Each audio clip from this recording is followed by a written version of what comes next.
में रहते हुए भी अपनी कलम से कल्पनाओं को किताबों में उकेर देते हैं। उनकी वैसे तो कई उपलब्धियां हैं, लेकिन उनकी इन दिनों नई प्रकाशित पुस्तक भी चर्चा में है। ईएमटी न्यूज से खास बात करते हुए उन्होंने अपने अनुभव हमारी संवाददाता काजल दुबे से साझा किए। नमस्कार दर्शकों, ईएमटी न्यूज भोपाल में आप सभी का स्वागत है। मैं हूं आपके साथ काजल दुबे। आज हमारे साथ मौजूद हैं जीवन एस रजक जी। इनका पेशा तो वैसे शासकीय अधिकारी है, लेकिन ये अपनी कविताओं को उकेर लेते हैं। तो आज हम जानेंगे डॉक्टर रजक जी से कि आज हम आपको रूबरू करवाएंगे डॉक्टर रजक जी से। तो सर, आपका सबसे पहले बहुत बहुत स्वागत है ईएमटी न्यूज़ में। Thank you Kajal ji, thank you so much. Sir, हमने सुना है हाल में ही आपने अभी न्यू बुक पब्लिश की है, तो क्या कुछ कहना चाहेंगे आप उसके बारे में? अभी रिसेंटली मेरी एक पोइट्री की एक बुक पब्लिश हुई है, तुम्हारे न होने से। इंदिरा पब्लिशिंग हाउस द्वारा पब्लिश की गई है। अभी उसका माननीय संस्कृति मंत्री द्वारा विमोचन भी किया गया है। ये शुद्ध रूप से आधुनिक कविताओं की एक किताब है। बेसिकली इसमें जो कविताएं हैं वो मतलब प्रेम की कविताएं हैं, शायरी कविताएं हैं। तो अभी रिसेंट किताब है और ये मेरी तीसरी किताब है। सर, हाँ, इसके पहले भी आप 2 बुक ऑलरेडी पब्लिश्ड कर चुके हैं, क्या कुछ कहना चाहेंगे आप? हाँ, मतलब इससे पहले मेरी 2 और पोइट्री की बुक पब्लिश हुई हैं, एक एहसास और दूसरा अंतर्मन। एक 2014 में, एक 2017 में पब्लिश हुई थी दोनों किताबें। बेसिकली दोनों जो बुक हैं वो पोइट्री की बुक्स हैं।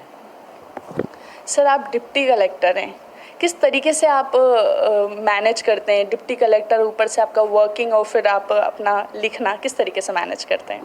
देखिए, डिप्टी कलेक्टर होना मेरी नौकरी है, मेरा पैसा है, मेरा रोज़गार है।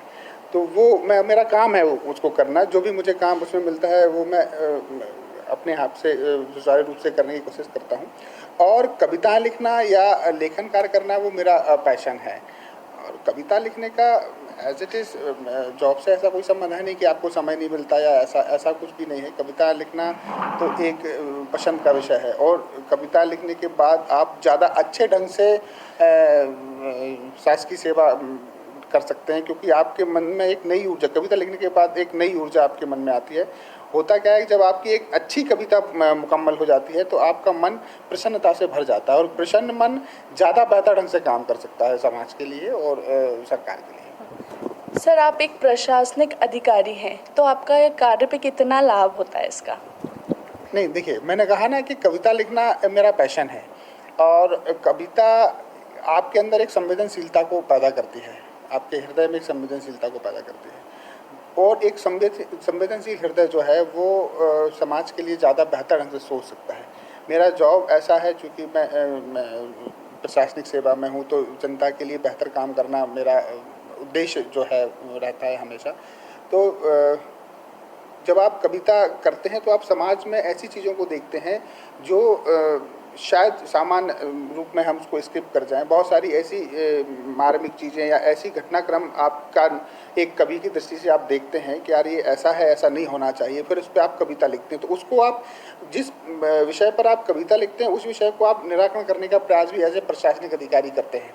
तो अच्छा है, मतलब एक लेखक के तौर पे एक संवेदनशीलता के साथ अच्छा काम करना हमेशा मेरा प्रयास रहता है कि मैं समाज के लिए अच्छा कर सकूं, अच्छे काम कर सकूं। ये मेरा प्रयास हमेशा रहता है। सर, कविता के अलावा भी आप कुछ और विधा लिखते हैं? देखिए, मैंने कहा ना, लिखना मेरा पैशन है। कविता लिखना मुझे अच्छा लगता है, लेकिन इसके अलावा मैं आर्टिकल्स भी मेरे होते हैं, संपादकीय आर्टिकल भी छपते हैं। मतलब मैं गद्य में भी लिखता हूँ। और अभी अगली किताब पे जो मेरा काम हो रहा है वो भी मैं अब गद्य की किताब लिखूँ, कविता की जगह कोई गद्य की किताब लिखूँगा। ऐसा नहीं कि केवल कविताएं ही हम लिखते हैं, दूसरी विधा में भी, गद्य की विधा में भी मैं अपना काम, जैसे निबंध लिखना, आर्टिकल लिखना, इसमें भी मेरा काम कर लेता हूँ। सर, अगर हम क्वालिफिकेशन एजुकेशनल की बात करें तो क्या है आपकी एजुकेशन? देखिए, मेरी एजुकेशन क्वालिफिकेशन तो बेसिकली मैं विज्ञान का विद्यार्थी हूँ। ग्रेजुएशन मेरा विज्ञान से है, मैंने बीएससी बायो से किया हुआ है। उसके बाद जॉब में मैं आ गया, तो उसके बाद फिर मैंने पीजी पब्लिक एडमिनिस्ट्रेशन से मेरा पीजी है। फिर फिलॉसफी दर्शन शास्त्र से मैंने पीजी किया हुआ है। और अभी 2 साल पहले मैंने पीएचडी की उपाधि मुझे बरकतुल्लाह विश्वविद्यालय से मिली है। तो मोस्ट ऑफ एजुकेशन जो है वो मेरा है नौकरी के बाद अभी भी मैं कोशिश करता हूँ कि मैं पढ़ता रहूँ। अभी मैं किसी विश्वविद्यालय से हिंदी में एमए करने की कोशिश कर रहा हूँ कि हिंदी में एमए किया जाए। सर, आपकी जो नई किताब की विषय वस्तु है वो क्या है? मैंने बताना है कि जो मेरी नई किताब है उसका नाम है तुम्हारे ना होने से। ये शुद्ध रूप से श्रृंगार की कविताएं हैं, इसमें लव पोइट्री है पूरी तरह। और लव पोइट्री भी जो है वो केवल श्रृंगार के एक विषय को लेकर लिखी गई है कि जैसे कोई आपका अपना प्रिय है और वो आपसे किसी भी कारण से दूर चला जाता है, दूर हो जाता है, तो उस समय आपके अंतर मन में जो फीलिंग्स आती हैं, जो भावनाएं उत्पन्न होती हैं, उसको उस विषय वस्तु को लेकर सारी कविताएं लिखी गई हैं। इस किताब की जो प्रमुख विशेषता ये है कि इसकी सारी कविताएं केवल एक ही विषय वस्तु पर है।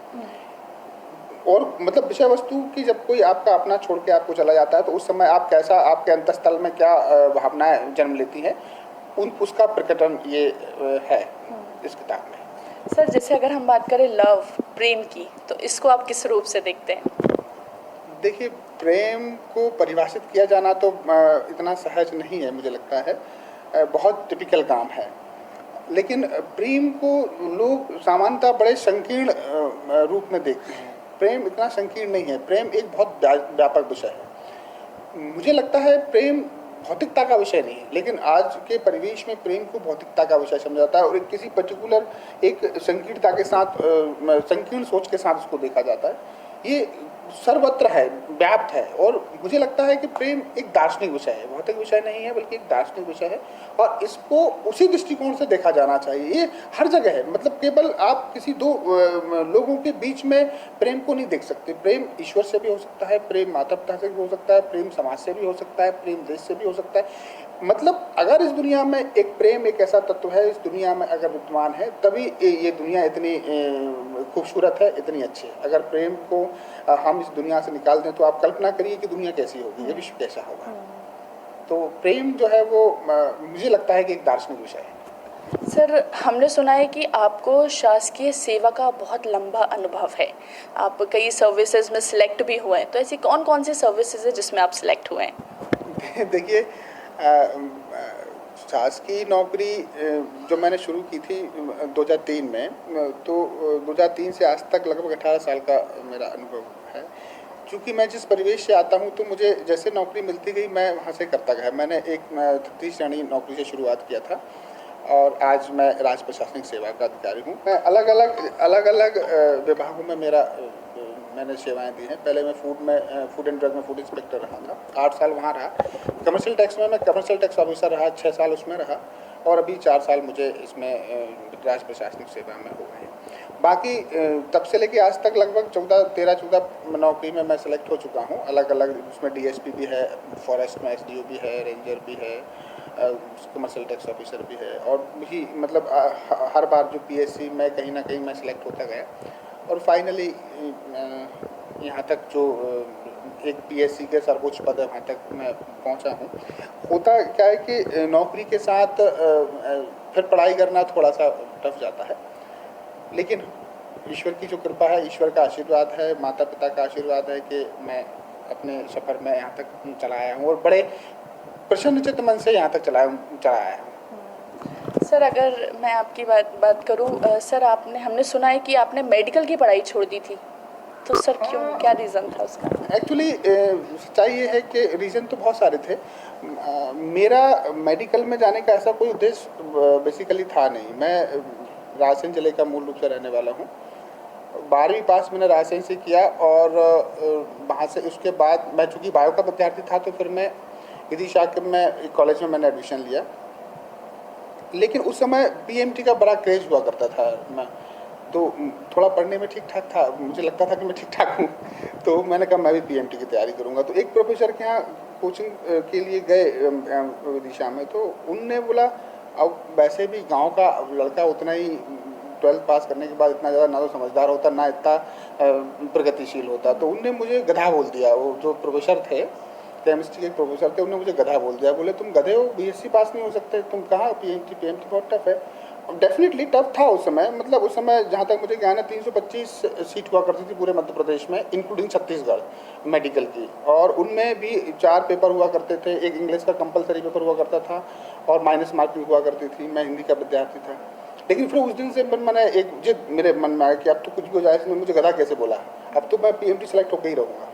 फिर मैंने एक बार दिया तो मेरा वेटनरी में हुआ, दूसरी बार दिया तो BDS में हुआ, तीसरी बार जाके मेरा MBBS में सिलेक्शन हुआ। कॉलेज, जिस कॉलेज में वो कह रहे थे कि आप BSc पास नहीं हो सकते, उस कॉलेज को भी मैंने टॉप किया। और फिर मेरे मम्मी पापा ने मेरा एडमिशन करा दिया। अब चूँकि जिस साल मेरा एडमिशन हुआ, आर्थिक स्थिति हमारी ठीक उस समय थी नहीं, क्योंकि पिताजी मेरे छोटे से किसान थे, तो ठीक थी नहीं, तो एडमिशन हो गया। फिर जब एडमिशन हो गया उसमें ग्रेजुएशन भी हो गया था, तो फिर तब पता चला कि एक PSC की परीक्षा होती है, उससे अधिकारी बन जाते हैं। मैंने कहा ये अच्छा है, MBBS करो 5-6 साल, फिर MS करो, फिर नौकरी ढूंढो, एक एग्ज़ाम दो और अधिकारी बन जाओ। तो मैंने एक दिन ऐसे ही 6-8 महीने पढ़ने के बाद मैंने छोड़ दिया MBBS, छोड़ के ऐसे छोड़ के मैं वापस आ गया। बस फिर एग्ज़ाम दिया, नौकरी लग गई, तब से सफ़र चलता चला आ रहा है। कहीं ना कहीं आपकी लगन बिल्कुल बनी थी, उस कारण आज आप इस मुकाम पर पहुंचे हैं, ऐसा बोल सकते हैं। देखिए, लगन तो ठीक है, मेरे जैसे मेहनत करने वाले भी बहुत सारे लोग होते हैं। मेरे जीवन में कुछ अलग ढंग का विषय है, मतलब मैं आज जो कुछ भी हूँ मेरे मदर फादर की वजह से हूँ। मेरे फादर ने मुझे बहुत कॉन्फिडेंस दिया। मतलब जब मैं MBBS छोड़ा तो मुझे लगा मेरे फादर बहुत मारेंगे मुझे, छोड़ के आ गया, गांव आया, पिताजी ने बोला कि छोड़ दिया। मैंने कहा हाँ छोड़ दिया। बोले कोई बात नहीं, तुझे जो करना है कर, मैं तेरे साथ हूँ। ये उनके वर्ड थे कि मैं आज आपके सामने यहाँ बैठा हुआ हूँ। बाकी लोगों का आशीर्वाद, लोगों की दुआएं, मेरे माता पिता का आशीर्वाद, ईश्वर की कृपा, ये सारे फैक्टर्स जो है हमेशा मेरे साथ रहे। यही कारण रहा कि मैं ना कभी PMT के लिए कोई कोचिंग पढ़ा, कभी कोई कोचिंग सिंगल डे में कहीं कोचिंग का दरवाज़ा नहीं देखा, ना PSC के लिए मैंने कभी कोई कोचिंग पढ़ी। सेल्फ स्टडी, नौकरी के साथ, परिवार के साथ, जिम्मेदारियों के साथ, तो ऊपर वाले का बड़ी असीम कृपा है मेरे ऊपर। बाकी मेहनत करने वाले, लगन से पढ़ाई करने वाले तो मेरे जैसे कई लोग पाए जाते हैं जो कि सफल नहीं हो पाते अनफॉर्चुनेटली, लेकिन मेरे साथ ईश्वर की और मेरे माता पिता का आशीर्वाद हमेशा मेरे साथ रहता है। जैसे सर आपने कहा कि माता पिता का आशीर्वाद आपके साथ था, तो सर अगर हम परिवार की बात करें तो आप हमें अपना फैमिली बैकग्राउंड बताएं। देखिए, मैं एक किसान परिवार से हूँ, 7 भाई बहनों में सबसे छोटा हूँ। अनफॉर्चुनेटली मेरे फादर अब इस दुनिया में नहीं है, 2013 में उनका स्वर्गवास हो गया है। बाकी 7 भाई बहनों में मैं सबसे छोटा हूँ। आज भी हमारी एक जॉइंट फैमिली है, सभी लोग साथ रहते हैं। नौकरी की वजह से मैं यहाँ रहता हूँ, एक भाई विदिशा में रहते हैं, 2 भाई गाँव पर रहते हैं, और मेरा एक बेटा है, 6 साल का एक मेरा बेटा है जो कि अभी स्टैंडर्ड फर्स्ट में है। बाकी खुशी की बात यह है कि हम आज भी, हमारा पूरा परिवार लगभग 25 से 30 लोगों का परिवार है, संयुक्त परिवार में हम निवास करते हैं, और ये हमारे लिए बड़ी प्रसन्नता का विषय है। सर जीवन का परम उद्देश्य क्या होना चाहिए? देखिए, ये तो बड़ा दार्शनिक विषय है कि जीवन का परम उद्देश्य, हर आदमी के लिए जीवन का उद्देश्य मुझे लगता है अलग अलग होता है। हर आदमी के लिए उसकी वो भी उसके वातावरण पे डिपेंड करता है, या उसकी अपनी सोच पे निर्भर करता है। लेकिन अगर एक लाइन में कहूँ तो जीवन का जो उद्देश्य है वो एक अच्छा इंसान बनना होना चाहिए, इससे अधिक कुछ भी नहीं होना चाहिए। सर अगर हम बात करें सक्सेस की, सफलता की, तो आपके हिसाब से सक्सेस का, सफलता का मूल मंत्र क्या है? देखिए, सफलता बेसिकली कोई जादू की छड़ी नहीं है, ठीक है ना। सफलता के लिए कुछ 1-2 चीज़ें हैं जो बहुत इम्पोर्टेंट हैं। एक तो कॉन्फिडेंस, आपके अंदर एक आत्मविश्वास होना चाहिए।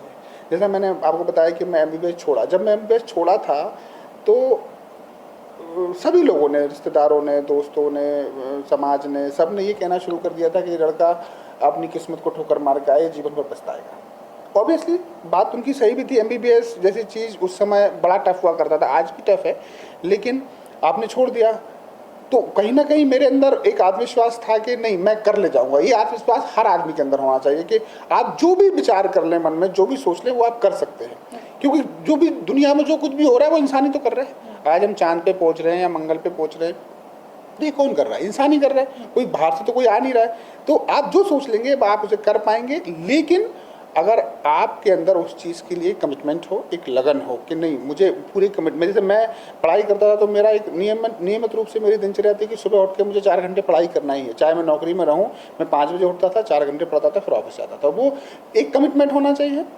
थोड़ी आजकल क्या है कि एक अप्रोच लोगों में थोड़ी सी नेगेटिव होती इसलिए जा रही है कि वो लगता है हमें जल्दी सारी चीज़ें जल्दी फास्ट मिल जाएँ। ऐसा नहीं होता है, आपकी अप्रोच पॉजिटिव होना चाहिए। विज्ञान ने भी एक प्रूव किया है कि जो आप सोचते हैं सामान्यतः आपके साथ वैसा ही होता है। तो सकारात्मक सोच आपको रखना चाहिए, लगन आपके होना चाहिए किसी काम को करने के लिए। और जो सबसे बड़ी विषय है वो है हार्ड वर्क, वो तो आपको करना ही पड़ेगा। बाकी थोड़ा बहुत मतलब मेरा एक और इस मामले में मेरा एक सोचना है कि जैसे भगवान श्री कृष्ण ने श्रीमद् भगवद गीता में कहा है कि आपको आपके कर्मों के हिसाब से फल अवश्य मिलता है। अच्छे कर्म का अच्छा फल मिलेगा, बुरे कर्म का बुरा फल मिलेगा। तो मनुष्य को कर्म भी हमेशा अच्छे करना चाहिए। मेरा बिल्कुल दृढ़ मानना है कि लोगों की दुआओं का, लोगों के आशीर्वाद का आपके जीवन में बहुत असर होता है। अगर अच्छी भावनाएं आपके प्रति कोई रखता है तो उसका बहुत पॉजिटिव असर होगा, बुरी भावना रखता है तो उसका नेगेटिव असर होगा। इसलिए जितनी हो हमारे ऊपर एक समाज का ऋण है, हम मनुष्य प्रजाति में हमने जन्म लिया है, तो ये हम जो कुछ भी हैं समाज की बदौलत है। समाज का एक ऋण है हमारे ऊपर। हमें कोशिश करना चाहिए कि हम हमारे सामर्थ्य के अनुसार इस समाज के लिए, समाज में बहुत लोग नीडी हैं, जिनको बहुत लोग ज़रूरतमंद हैं, जिनको उनकी बेसिक नीड्स भी पूरी नहीं हो पा रही, अपनी सामर्थ्य के भीतर आपको लोगों को की मदद करना चाहिए, उनकी दुआएं लेना चाहिए, आशीर्वाद लेना चाहिए। निश्चित रूप से वो आपके जीवन में, आपकी सफलता में बहुत योगदान देगा। तो मैंने कहा ना कि एक अच्छा इंसान बनना बहुत कठिन काम है, लेकिन हमें प्रयास करना चाहिए कि हम एक अच्छा इंसान बन सकें लाइफ में। सर, चूँकि आप कवि हैं तो हमारे दर्शकों को 2-3 कविता की लाइन तो बनती है। मैं देखिए याद नहीं है, मैं किताब में देख के आपको बताता हूँ, है ना। बिल्कुल।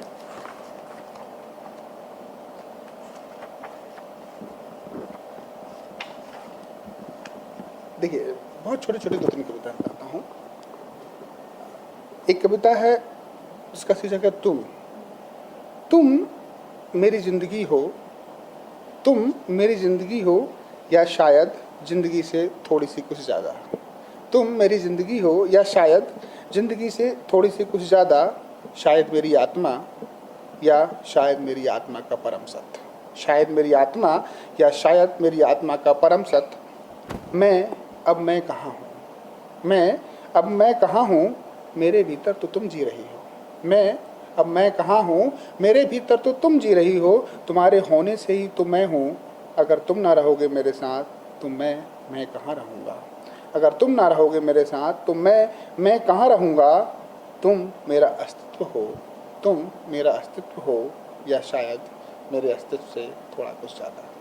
तुम मेरा अस्तित्व हो या मेरे अस्तित्व से थोड़ा कुछ ज़्यादा। क्या बात है सर, अलग ही आपकी कल्पनाएं नज़र आ रही हैं ये हमें सुनकर।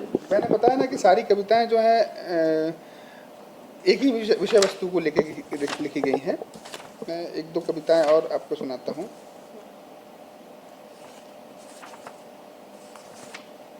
मैं तुमसे सिर्फ प्रेम ही नहीं करता, मैं तुमसे सिर्फ प्रेम ही नहीं करता, तुम्हें अपने भीतर जीता भी हूँ।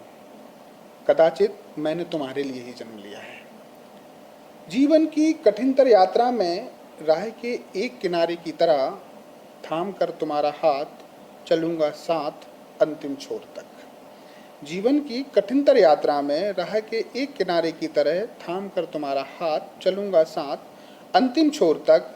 मेरा सर्वस्व तुमसे शुरू होकर तुम पर ही हो जाता है खत्म। मेरा सर्वस्व तुमसे शुरू होकर तुम पर ही हो जाता है खत्म। देह के पंच तत्वों का तुम ही सत्व हो, देह के पंच तत्वों का तुम ही सत्व हो।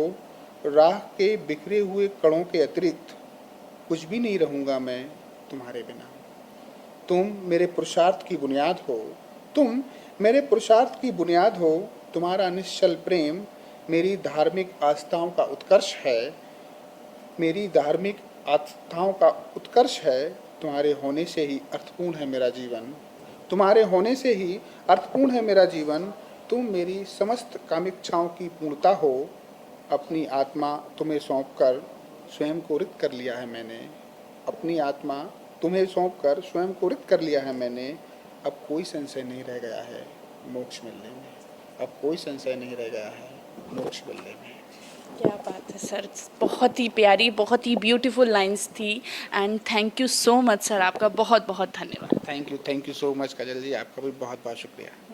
तो दर्शकों, देखा आपने, लव फीलिंग, प्रेम, ये प्रेम की फीलिंग बहुत ही प्यारी होती है और ये आपने देख ही ली होगी, हमने कुछ लाइन के माध्यम से आप समझ ही गए होंगे। अगली बार हम आपको फिर किसी नए मुद्दे से रूबरू करवाएंगे, तब तक के लिए दीजिए हमें इजाज़त। कैमरामैन हेमंत यादव के साथ काजल दुबे, EMT न्यूज़ भोपाल।